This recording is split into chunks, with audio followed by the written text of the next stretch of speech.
ஹாப்பியா, ஹெல்தியா, ஜாலியா ஒரு life. Lanco Harmonia Pavilion Senior Living Apartments at Sri Perambatoor 2 BHK just 49 lakhs. Call 7717273747. அனைவருக்கும் வணக்கம். ஒரு சாதாரண விவசாயினுடைய மகன் அண்ணாமலை அவர்கள் ஒரு ஸ்டேட் பாலிடிக்ஸ்லேருந்து தாண்டி ஒரு நேஷனல் லீடராக உயர்ந்திருக்காரு அப்படிங்கிறதுக்கு சமீபத்தில் நடந்த ஒரு சில நிகழ்வுகள் நமக்கு ஒரு எடுத்துக்காட்டாக இருக்கு. அண்ணாமலை அவர்கள் ஊடகத்தில் பேசுவதை அதை திருச்சி சொல்வதே இங்க ஊடகங்களுக்கு மட்டும் இல்லைங்க, எதிர்கட்சியினருக்கும் ஒரு வாடிக்கையாகவே இருந்திருக்கு. இப்போ சமீபத்தில் பார்த்தீங்கன்னா அண்ணாமலை அவர்கள் பாம்பே முனிசிபல் கார்பரேஷன் BMC எலெக்ஷன்ஸ்க்காக அங்கே மும்பையில் பார்த்தீங்கன்னா பாஜக வேட்பாளர்களுக்கு ஆதரவாக பிரச்சாரம் செய்யும் பொழுது ஒரு ஊடக பேட்டியில் ஒரு சின்ன ஒரு வார்த்தையை அவர் சொல்லியிருக்காரு. அதை திரித்து இந்த மும்பை நகரமானது மகாராஷ்டிராவிற்கானது கிடையாது என்று அவர் சொல்லிவிட்டதாக இந்த எதிர்கட்சிகள்லாம் குதிக்கிறாங்க. அவர் என்ன சொல்லியிருக்காரு அப்படிங்கிறது நீங்களே பாருங்களேன். Want a triple engine government. If you look at Chennai, it is DMK at the top, BJP. Bangalore, Congress, BJP. Hyderabad, Congress, BJP. Here we are looking at the only city in our country where a triple engine Sarkar is possible. Modi ji at the center, Devendra Fadnavis at the state, and the BJP mayor and BMC. Because Bombay is not a Maharashtra city, it is an international city.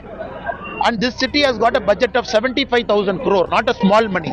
Chennai's budget is 8,000 crore. Bangalore is 19,000 crore. ரொம்ப கிளியரா சொல்றாரு. சென்னைக்கு என்ன budget, பாம்பேக்கு என்ன budget. சென்னைக்கு வெறும் 8,000 கோடி, ஆனா மும்பை நகரத்திற்கு பாத்தீங்கன்னா 75,000 கோடி இந்த BMCக்கான பட்ஜெட்டாக மட்டும் இருக்கு.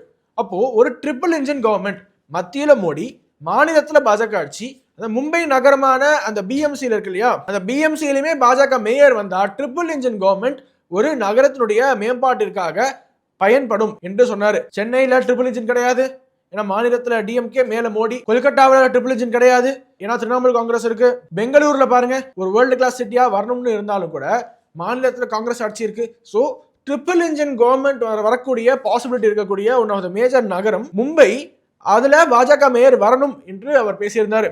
அப்போ பாம்பேல அவர் என்ன சொல்றாரு, இது மகாராஷ்டிராவிற்கு மட்டும் சிட்டி கிடையாது, உலகத்திற்கான சிட்டி, இன்டர்நேஷனல் சிட்டி என்று பாம்பேவை பெருமைப்படுத்தி பேசியிருக்காரு. ஆனா இதையெல்லாம் விட்டு இவங்க என்ன பண்றாங்கன்னா அந்த ஒரு வார்த்தையை மட்டும் எடுத்துக்கிறாங்க. என்ன, Mumbai is not only a Maharashtrian city, அதை மட்டும் எடுத்துக்கிறாங்க. இவர்களுடைய நோக்கம் அண்ணாமலை பேசுவதிலிருந்து ஏதாவது ஒரு சின்ன குறையை கண்டுபிடித்து அதை ஹைலைட் பண்ணி சுட்டிக்காட்டி அவர் எப்படியாவது ஒரு அட்டாக் மூலமாக, பர்சனல் அட்டாக் மூலமாக அவருடைய முறையில டவுன் பண்ணிடலாம் என்று நினைத்தால் அங்கதான் அவர்கள் தவறு செய்கிறார்கள். இது எந்த அளவுக்கு போயிருக்குன்னா, பாம்பே என்றாலே அந்த காலத்துல பாலா சாஹேப் தாக்கரே அவருடைய அந்த அரசியல் எப்பேற்பட்ட அரசியல் என்று பாம்பேல இருந்தவர்களுக்கும் தெரியும், அந்த நேரத்தில் அரசியலை விட்டு நோக்கியவர்களுக்கும் தெரியும். பாலாசாஹேப் தாக்கரேனுடைய பையன் உத்தவ் தாக்கரே எப்படி மக்களால கடந்த சட்டமன்ற தேர்தலில் புறக்கணிக்கப்பட்டார் என்பதை பார்த்தோம். பாஜகவுடைய முதுகலை குத்தி பாஜகவுடைய கூட்டணியிலிருந்து விலகி அவர் எதிர்கட்சி கூட்டணியோட முதல்வர் ஆசையில பதவி வெறி பிடித்து செயல்பட்டதற்கு 2024 நடந்த சட்டமன்ற தேர்தலில் மகாராஷ்டிரா மக்கள் தகுந்த பாடத்தை புகட்டினார்கள்.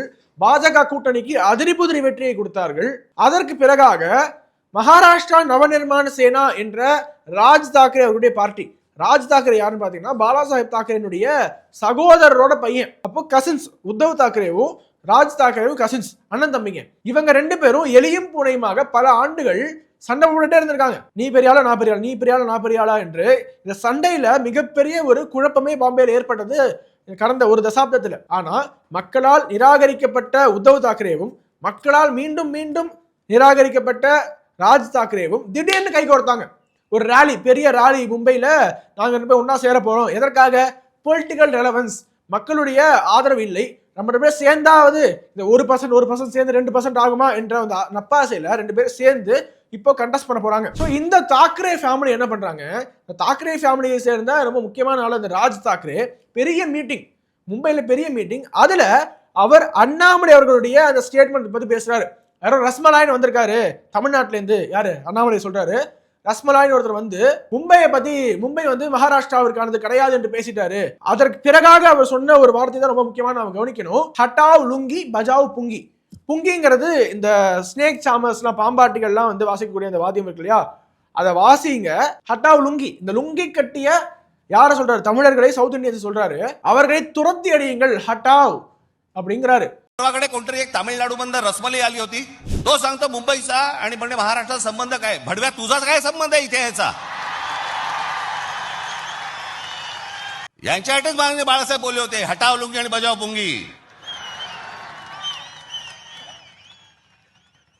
अनेक दाक्षिणात्य इथे राहत आहेत. ஸோ ஒட்டுமொத்தமாக அவர் அண்ணாமலை அவர்களை பத்தி பேசுவதாக நினைத்துக்கொண்டு தமிழர்களை இழிவுபடுத்திருக்காரு. இப்போ என்னன்னா, இந்த கூட்டணியில உத்தவ் தாக்கரே, இந்த தாக்கரே ஃபேமிலியோட கூட்டணியில, இந்த இண்டி கூட்டணியில இருக்கக்கூடிய திமுக அதற்கு என்ன பதில் சொல்ல போகுது? இத்தனைக்கும் ராஜ் தாக்கரே அண்ணாமலையை பார்த்து சொன்ன அந்த வார்த்தை இந்த கேமரா முன்னாடி சொல்ல முடியாது. அதை ஹிந்தியில பாத்தீங்கன்னா ஒரு கெட்ட வார்த்தையாக தான் கன்சிடர் பண்ணப்படும். அந்த வார்த்தையை பயன்படுத்தி அண்ணாமலை அழைக்கிறார், அரசியல் நாகரிகம் லெஃப்ட் த சாட். ஸோ சுத்தமாக அரசியல் நாகரிகம் என்றால் என்னவென்றே தெரியாத அளவிற்கு அவங்க பேசியிருக்காங்க. தமிழர்களை பாம்பே விட்டு துரத்தி அடியுங்கள் என்று சொன்ன பிறகாகவும் இந்த இண்டி கூட்டணியில திமுக தொடர்கிறது என்றால் இந்த கருத்தை திமுக என்டாஸ் பண்ணதுன்னு தான் அர்த்தம். இதே சிவசேனாவில் சஞ்சய் ராவத் அப்படின்னு ஒருத்தர் இருக்காருங்க. அவர் லிட்டரலி காலைல ஒரு மாதிரி பேசுவார், நைட் ஒரு மாதிரி பேசுவார். சர்ச்சைக்கு பேர் போன அவர் அண்ணாமலை மேலே வழக்கு பதிவு செய்ய வேண்டும், அண்ணாமலையை அப்படி பண்ணணும் இப்படி பண்ணணும். இத்தனைக்கும் சிவசேனாவினுடைய அதிகாரப்பூர்வ நாளிதழில் அண்ணாமலைக்கு எதிராக கருத்துக்கள் பதிவிடப்படுகிறது. இன்னும் சிவசேனாவை சேர்ந்தவர்கள், மகாராஷ்டிரா நவநிர்மாண் சேனா, ராஜ் தாக்கரேனுடைய பார்ட்டியை சேர்ந்தவங்க எல்லாம் சேர்ந்து அண்ணாமலை மும்பைக்கு வந்தா காலை வெட்டுவோம் என்று சொல்லியிருக்காங்க. அதற்கு இந்த ஒட்டுமொத்த குற்றச்சாட்டிற்குமே அண்ணாமலை அவர்கள் இன்னைக்கு காலையில் நடந்த பிரஸ் மீட்ல ஒரு ரிப்போர்ட்டல் கொடுத்திருக்காரு. அது ரொம்ப வைரலா சோஷியல் மீடியாவில் பரவிட்டு இருக்கு. ஏங்க வேலை இல்லாம 2 பேர் சுத்திட்டு இருக்கிறாங்க. அங்க பாத்தீங்கன்னா ஆதித்ய தாக்கரே, ராஜ் தாக்கரே இவங்கெல்லாம் யாருங்க? அங்கிருந்து என்னை மிரட்டிட்டு இருக்கானுங்க. நான் பெருமைப்படுறேன், ஒரு விவசாயினுடைய பையன் இன்னைக்கு தாக்கரேவனுடைய கோபத்தை நான் சம்பாரிச்சிருக்கிறேன். எனக்கே அது ஆச்சரியம் தான். எங்கள் அப்பா படித்தது 10வது, அம்மா படித்தது 6வது. எல்லாம் இத்தனை நாளாக ஆடு மாடு தான் மேய்ச்சிட்டு இருந்தாங்க. இப்போ உடம்பு சரியில்லை, ஆடு மாடு மேய்க்கிறதுல அந்த ஆடு மாட்டை நான் மேய்க்கிறேன்.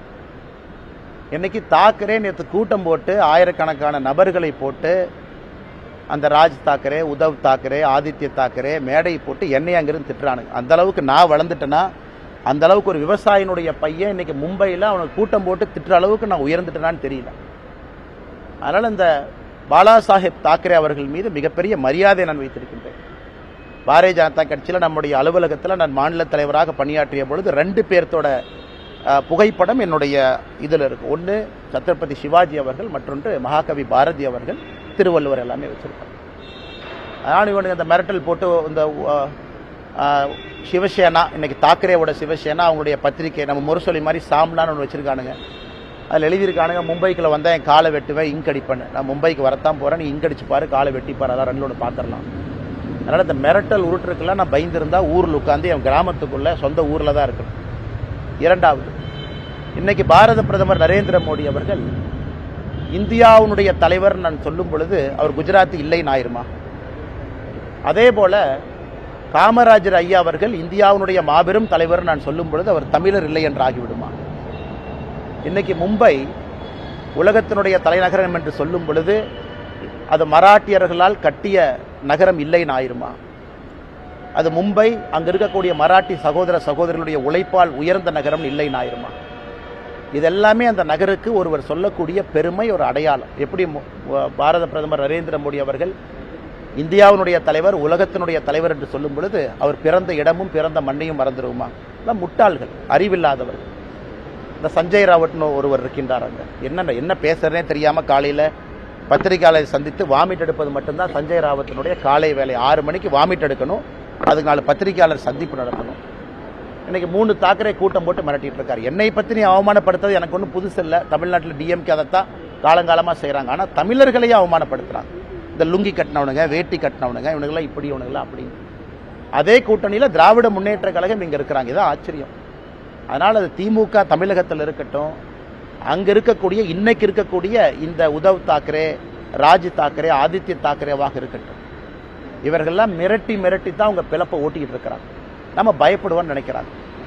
இது பாலா சாஹிப் தாக்கரே அவர்கள் இருந்திருந்தால் இவங்கெல்லாம் இருந்திருக்கவே மாட்டாங்க. அப்பாவினுடைய பெயரை கெடுப்பதற்கே ஒரு 3 பேர் அங்கே சுற்றிக்கிட்டு இருக்கிறாங்க. அதனால் அந்த காலை வெட்டுவேன், கையை வெட்டுவேன், இதுக்கெல்லாம் பயப்படுற ஆள் நான் கிடையாது. அதே நேரத்தில் ஒரு விவசாயினுடைய மகன் கிராமத்திலேருந்து வந்திருக்கக்கூடிய நான் தாக்கரே மீட்டிங் போட்டு லட்சக்கணக்கான ஆளை போட்டு ஸ்டேஜில் என்னை திட்ட அளவுக்கு வளர்ந்துட்டேன்னு நினைக்கும் பொழுதும் கூட அந்த பாரதிய ஜனதா கட்சி தான் அந்த வாய்ப்பையும் எனக்கு கொடுத்துருக்குன்னு நினைச்சு நான் பெருமையும் அடைகிறேன். ரொம்ப தெளிவாக தன்னுடைய தரப்பு வாதத்தை எடுத்து வைத்து விட்டார். ஒரு சாதாரண விவசாயியின் மகனை பார்த்து இவ்வளோ பெரிய அரசியல் எஸ்டாப்ளிஷ் குடும்பத்தை சேர்ந்தவர்களே மேடை போட்டு பேசுகிற அளவிற்கு வளர்ந்திருக்கார் என்றால் நிச்சயமாகவே அண்ணாமலை அவர்கள் ஒரு தேசிய தலைவராக உருவெடுக்கிறார் என்பது கிடையாதுங்க. ஆல்ரெடி உருவாகிட்டாரு. Annamalai has already become a national leader. இதற்கு அப்புறமா அவருக்கு தேசிய பொறுப்பு என்பது போடப்படும் என்று அமித்ஷா ஆல்ரெடி சொல்லிட்டாரு. ஸோ தேசிய அளவில் பாஜகவில் அண்ணாமலை அவர்களுக்கு என்ன பொறுப்பு என்பது மட்டும்தான் இப்பொழுது மக்களுக்கு தெரிய வேண்டும். மற்றபடி அண்ணாமலை எந்த ஒரு நகரத்தையோ எந்த ஒரு மக்களையோ இழிவுபடுத்தவில்லை. இண்டி கூட்டணி கட்சியை சேர்ந்தவங்க தான் தமிழ்நாட்டை சேர்ந்த மக்களை லுங்கி கட்டுறவங்க, அவங்களெல்லாம் மும்பையிலேருந்து துரத்தி அடிங்க என்று சொல்லியிருக்காங்க. ஸோ இந்த ரெண்டு தரப்பையும் நீங்கள் பார்த்துட்டு மக்களாக நீங்களே யாரு உண்மையிலேயே ரேசிஸ்ட் கமெண்ட்ஸ் பாஸ் பண்ணியிருக்காங்க, பிரிவினையை தூண்டுறாங்க என்பதை நீங்களே முடிவு செஞ்சுக்கோங்க. மீண்டும் அடுத்த நிகழ்ச்சியில் உங்களை சந்திக்கிறேன். வணக்கம். வந்தே மாத்திரம். உலக தமிழ் சொந்தங்களுக்கு வணக்கம். நான் ராஜவேல் நாகராஜன். பேசு தமிழா பேசு வலையொலியுடைய வளர்ச்சிக்கு நீங்களும் உறுதுணையாக இருக்கணும்னு நினச்சிங்கன்னா இந்த வீடியோடைய டிஸ்கிரிப்ஷனில் இருக்கக்கூடிய ரேசர் பே லிங்கை கிளிக் பண்ணுங்கள். அந்த லிங்க்கில் போயிட்டு உங்களுக்கு விருப்பமான தொகையை பேசு தமிழா பேசுவனுடைய வளர்ச்சிக்கு உங்களுடைய பங்களிப்பாக நீங்கள் கொடுக்கலாம். நன்றி, வணக்கம். ராபிஸ் உள்ள வந்துடுச்சுன்னா அதோட அறிகுறிகள் ஆரம்பிச்சிருச்சுன்னா அதுக்கு ட்ரீட்மெண்ட்டே கிடையாது. 100% மரணம். பாதுகாப்பு இல்லாத உடலுறவு வைக்கும் பொழுது இந்த மருக்கள் பாதிக்கப்பட்ட நபர் கிட்ட இருந்து இன்னொருத்தருக்கு ஈஸியா பரவலாம். ஃபர்ஸ்ட் நமக்கு சுகர் இருக்கான்றதை செக் பண்ணிக்கணும். சுகர் இருக்கக்கூடிய நிறைய நபர்களுக்கும் கண்ணெரிச்சல் ஏற்படும். 2-3 பேர் at 20A டயபெட்டிஸ் வரக்கூடிய வாய்ப்பு இருக்கு. இதை ராத்திரி 8 மணிக்கு மேலே இவங்க ரெகுலராக சாப்பிட ஆரம்பிச்சாங்கன்னா சைக்கிளிங் பண்ணுறவங்களுக்கு நான் எழுதியே தரலாம் ஹார்ட் ப்ராப்ளம் வராது அப்படின்னு. பேசு தமிழா பேசு சேனலுக்கு ஆதரவு தந்து கொண்டிருக்கக்கூடிய பார்வையாளர்களுக்கு வணக்கம். அரசியல் ஆன்மீகம்னு மட்டும் இல்லாம இப்போ ஹெல்த்லயும் நம்ம வந்தாச்சு. ஹெல்த் சம்பந்தமான பிரச்சனைகளுக்கும் ஹெல்த் டிப்ஸுக்கும் ஹெல்த் கேருக்கும் இல்ல ஹெல்த் பத்தி ஏதாவது தெரிஞ்சுக்கணும் அப்படின்னு நினைச்சீங்கன்னா ஹெல்த் குரு சேனல் கண்டிப்பா உங்களுக்கு யூஸ்ஃபுல்லா இருக்கும். பேசு தமிழா பேசு சேனலுக்கு கொடுக்கக்கூடிய இதே சப்போர்ட்டை ஹெல்த் குரு யூடியூப் சேனலுக்கும் கொடுத்து அந்த சேனலை சப்ஸ்கிரைப் பண்ணி உங்க நண்பர்களுக்கு ஷேர் பண்ணும்படி கேட்டுக்கிறோம். நம்ம ஹெல்த் குரு சேனலோட லிங்கை டிஸ்கிரிப்ஷன்ல தரோம், மறக்காம செக் பண்ணி பாருங்க.